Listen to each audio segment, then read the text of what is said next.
Hello, all you lovely people again. It's Alex, here to detail another sexy TG fantasy for you. But first, I figured I would get to your questions from the last one.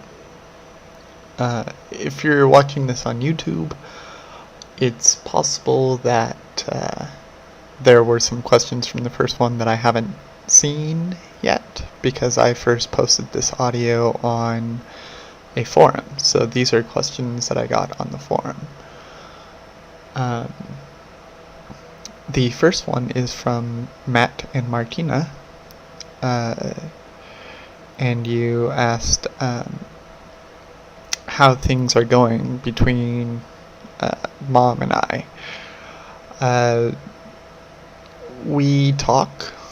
It's pretty much the same conversations that we used to have before I came out as a cross-dresser. But we rarely talk about cross-dressing. The last time we talked, she said that her and my stepfather will be visiting at the end of the month, so that's going to be stressful. And she warned me that she did not tell my stepfather about my cross-dressing, so I should start hiding stuff, which is kind of scary, because I don't know where to put all this stuff. And the breasts are quite big. I was a little afraid that they would not fit underneath my bed, but thankfully they did. I told that to one of my friends, and they're like, if your breasts do not fit underneath your bed, they are too big. And I was just like, that is not possible.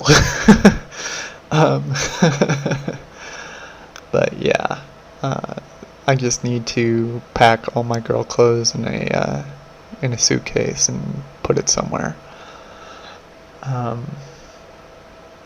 But other than that, we do not talk about the cross-dressing, because I know it disappoints her, and it depresses her.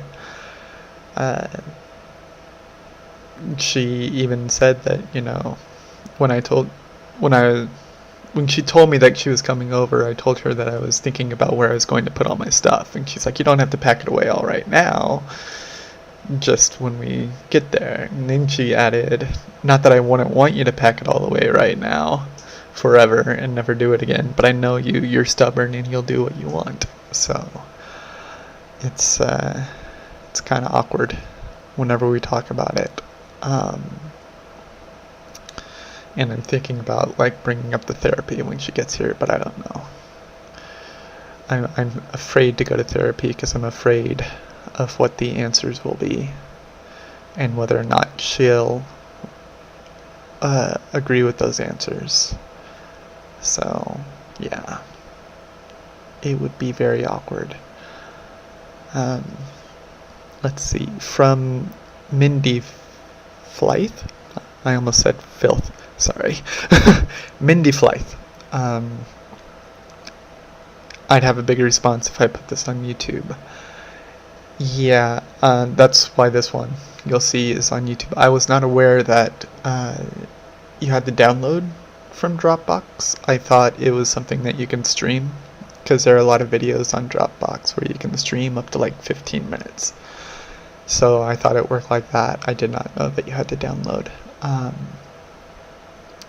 But yeah, I'll do YouTube from now on and try and find a picture to go along with the fantasy. I had I still have a SoundCloud profile, but it only allows up to 2 hours, and I didn't want people to miss out on the beginning audio. I'll just put this on my Alex Alexandra YouTube channel, which is also where I post my open mics when I go out dressed as my female character. Yeah. And that is it for questions. I also wanted to talk a bit about I just finished watching RIPD, which I knew it was going to be really bad going into it. And the thing is I give it like a D plus or maybe a C minus. Well, most people will probably just give it an F. I gave it a D plus because I really like the world that they created.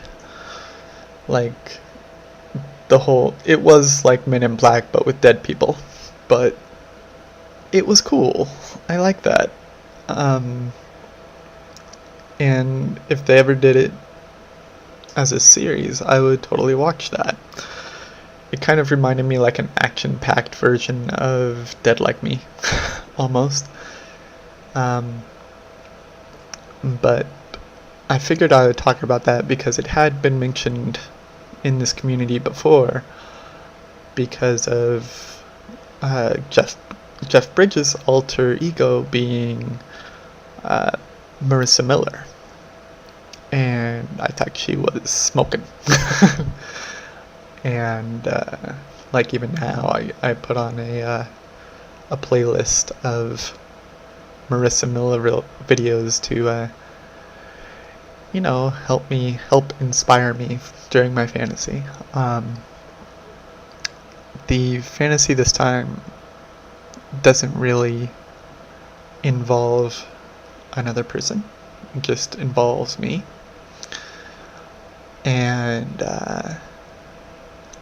it would kind of be like if I was a part of the RIPD.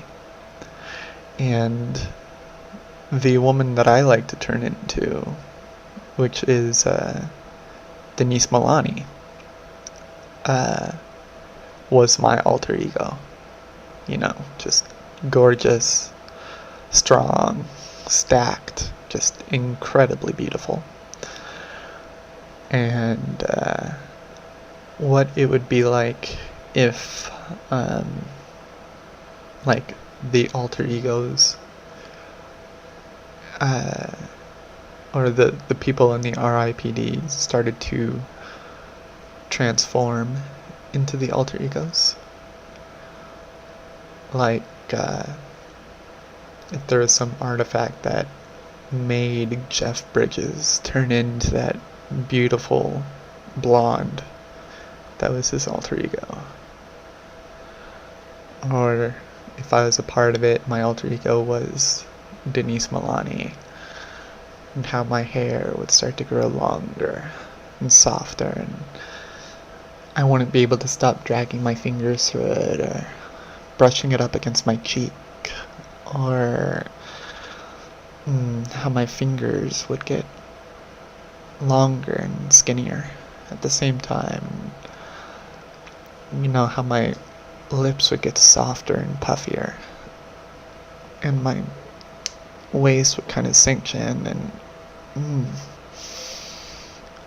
and how I could feel my hips kind of flaring out, and I can feel my stomach getting tighter, just like hers, and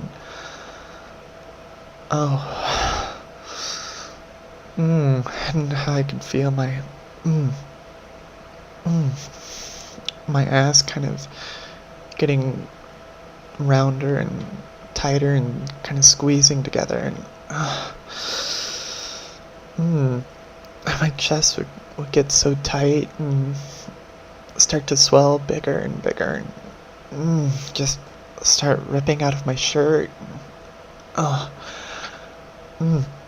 can feel my voice starting to get into a little bit of a higher pitch every time I breathed in. Just getting higher and higher, and God.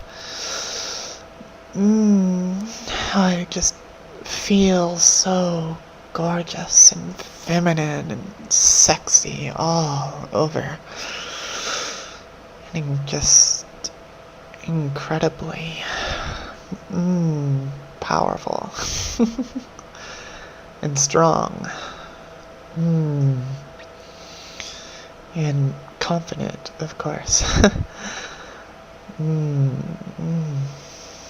Yeah.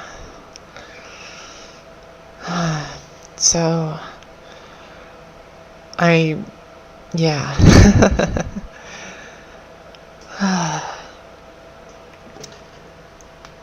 So, I don't know if you guys want me to answer your questions as Alex or Alexandra.